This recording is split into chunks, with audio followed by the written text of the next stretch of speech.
Take our lead, let's help you make your mark. Our goal is your satisfaction. Let us show you the way.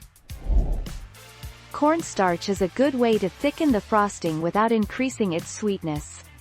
Mix 1 tablespoon, 25 grams, of cornstarch into the frosting. If it is still too runny, add a little more. Continue to add cornstarch until you are happy with the texture.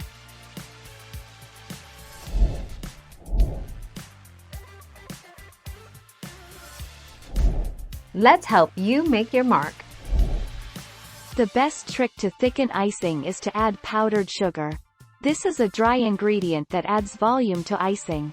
Be sure to mix thoroughly, and add the powdered sugar slowly, to make a fine icing. 8 August 2020.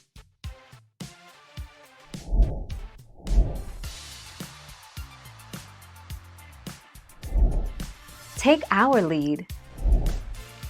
Sprinkle 1 teaspoon to 1 tablespoon, 5 milliliters to 15 milliliters, of flour into the frosting and stir over low heat on the stove until it begins to thicken.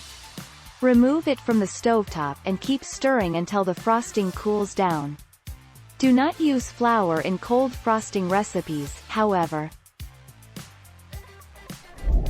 Thank you for watching. Please subscribe and hit the bell notification.